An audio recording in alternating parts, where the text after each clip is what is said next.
Let's consider another example where the chain rule for scalar functions fails. Given matrix Y as the product of matrices X and W, a scalar loss, L, is then calculated from Y. We want to find the derivatives of L with respect to X and W. We expect a similar formula for the derivatives. Following Justin Johnson's note, we will derive the equations for matrix derivatives.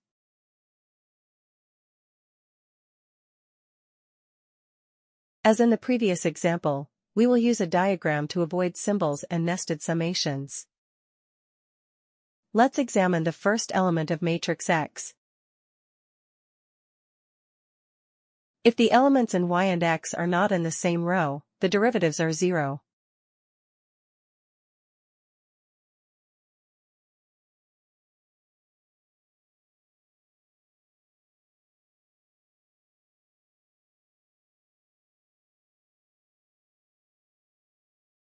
By considering all possible derivatives, we can express the equations in matrix form. We can use a similar approach to derive an expression for the derivative of L with respect to W.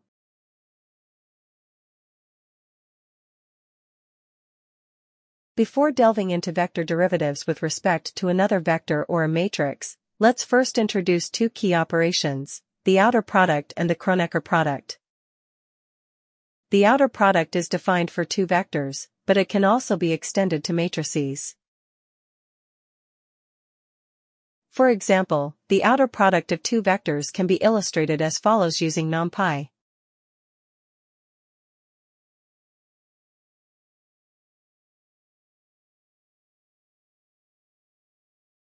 The Kronecker product offers an alternative method to expand a matrix, although it is worth noting that the same symbol is commonly used for both the outer product and the Kronecker product.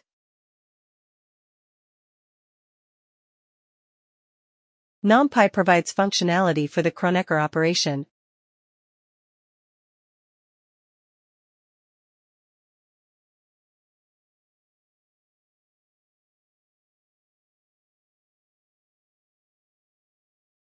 And interestingly, the outer product operation can also be applied to matrices in NumPy.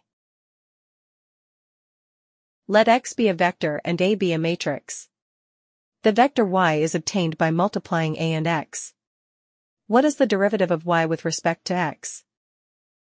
We will handle this special case with a small matrix A and a small vector X. We can compute all the partial derivatives of Y with respect to X. But the challenge lies in organizing them in a matrix notation.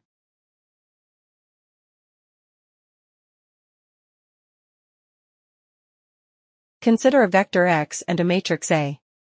Let Y be the result of multiplying A and X. What is the derivative of Y with respect to A? To simplify calculations, we will focus on a small matrix A and vector X. This approach allows us to draw valid conclusions applicable to larger matrices and vectors. The simplest method is to find derivatives of individual components. In this case, there are 12 combinations. Each element of Y depends only on elements of A in the same row, leading to derivatives expressed in index notation. Another approach is to vectorize the matrix and find the derivative of one vector with respect to another. But first, let's rearrange the list of all the derivatives for a purpose we will soon discover.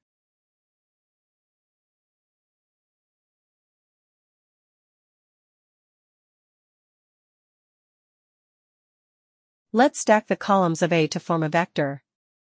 Pay attention to how the row elements are organized in the vector. Based on this organization, we construct a new matrix.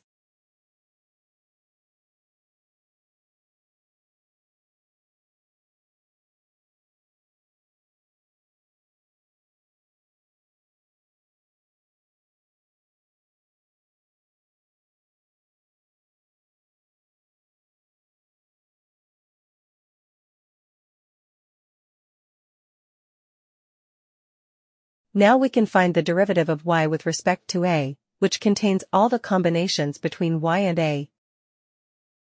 If we keep X as vertical,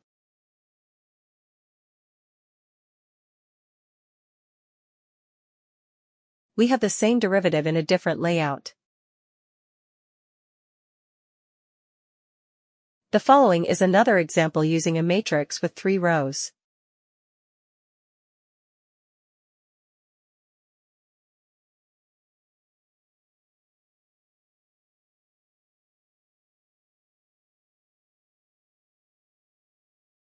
Please examine the Python code to illustrate how the derivatives work.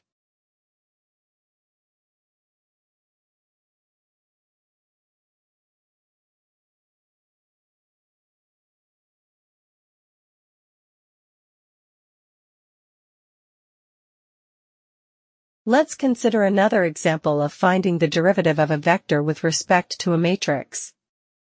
In this scenario, the vector y is passed through a score function to produce a vector s.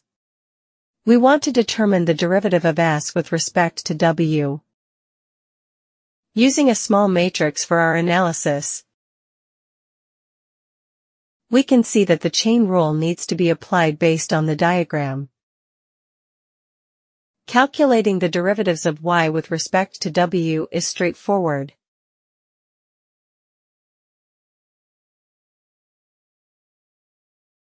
Next, we will apply the chain rule to all 12 combinations between s and w.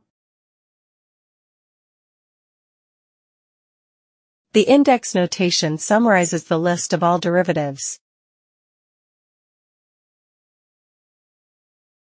Next, we will explore how the Kronecker products between x and ds over dy are related to the derivatives of s with respect to w.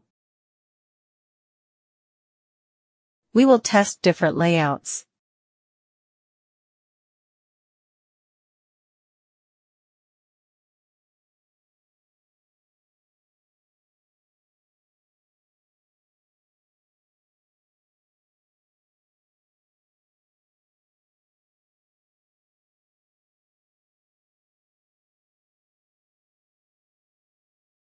The first product leads us to a compact formula.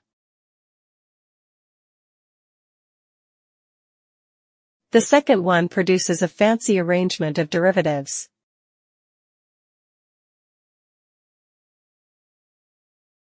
The third one also produces a compact formula, which is related to the first one.